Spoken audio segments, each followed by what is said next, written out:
We got a box of pennies and we're going to look for wheat cents and varieties. Will we strike it rich in this hunt? Stay tuned.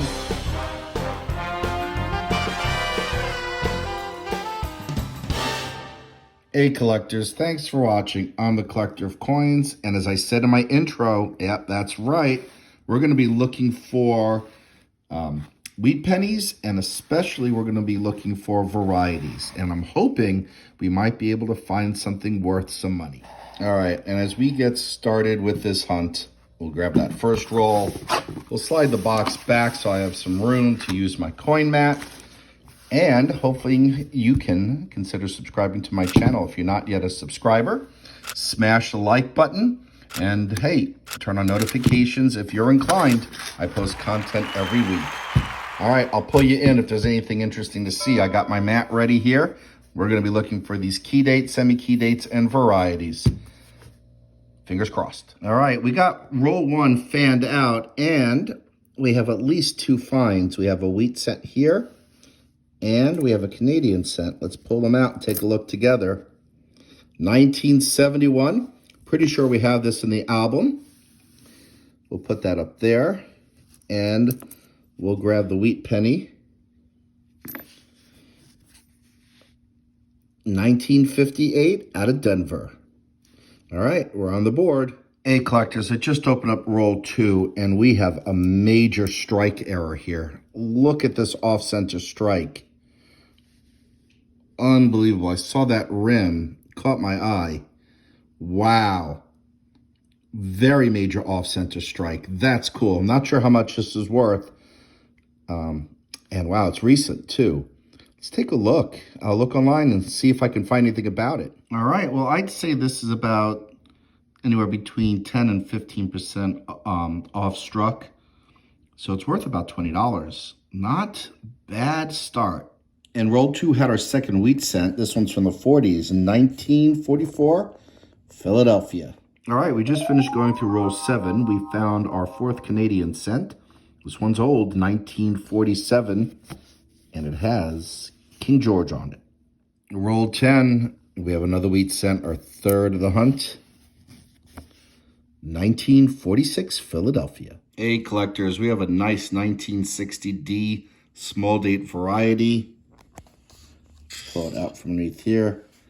Beautiful shape. This one came out of roll 14. Further into the same roll, they found another 1960. I think it's also a small date. And yes, it is. Roll 22 gives us our fourth wheat cent of the hunt. Pretty dark, a bit corroded maybe, but it is from 1946. Hey, collectors, we're going through roll 25, and we have two interesting coins right here. We have the Lincoln Centennial, and this is, I think, I have to look up. I always get confused which ones. But we also have our fifth wheat penny, 1946 out of Philadelphia. This particular one has a variety around the fingers. All right, this is the formative years variety, 2009. I shouldn't say variety because it is a regular issued version. There are several different designs. That's the right word I was looking for this year. All right, so we're going to put this one into the microscope to look for the double die of the extra finger variety. And hang on. And wow, we have it. This is the first time I found this variety. I'll put a photo of the coin from PCGS Coin Facts as reference. Wow, pretty cool. We found another variety. This variety is known as DDR FS 802. Another corroded wheat cent. This one comes at a roll 27, and that's a 1952 from Philadelphia. All right, we have our seventh wheat cent of the hunt. This comes out of roll 28, and it's a 1957 from Philadelphia. Roll 36 gives us our eighth wheat cent of the hunt. This one is from 1941, Philadelphia. Roll 32 gives us a 1953 from Philadelphia. All right, we got our third 1960D small date out of the hunt. And I'll put a picture so that you can see the difference between the small date and the large date. You really got to trace across the top of the 9 and the O to see it. So the biggest marker is really the top of the 1 and the top of the 9. If they are aligned with each other, then it's a small date. Again, take a look at the pick. In roll 35, we have another one from 1960. This one is from Philadelphia.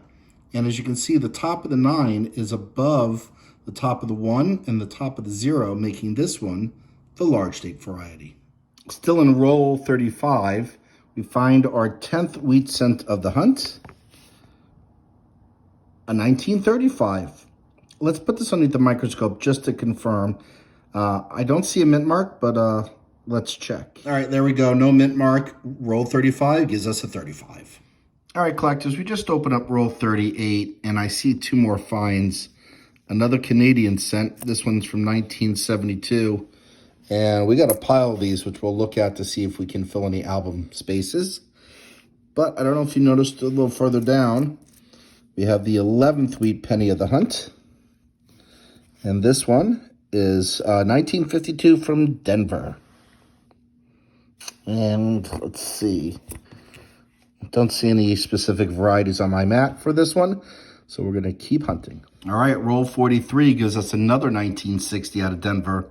That's an uncirculated condition. And we'll check this to see if this is a small or large date variety.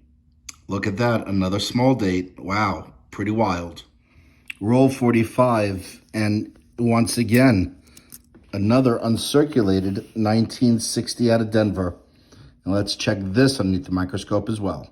And we got another small date. Wild. Roll 46 gives us our 12th wheat cent of the hunt, 1956.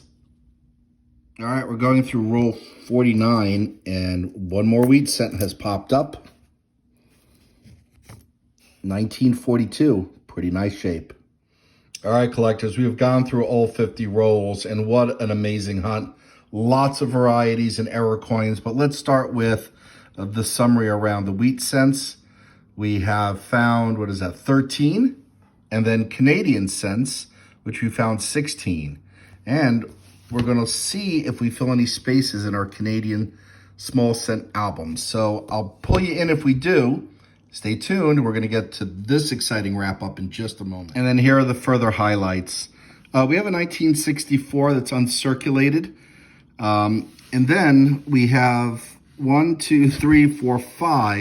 1960D small date ranging from MS62 all the way to MS65, this one being the nicest. We also have a 1960 large date variety, and then the absolute highlights of the hunt, a 2020 off-struck cent, 10 to 15% off-struck, I'd say.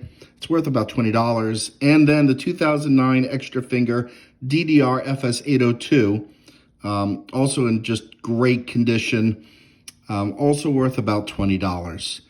Just a ridiculous number of varieties. What a phenomenal hunt. And so collectors, if you like this video, please feel free to give me a thumbs up. And I'd like to wish you, as always, happy collecting.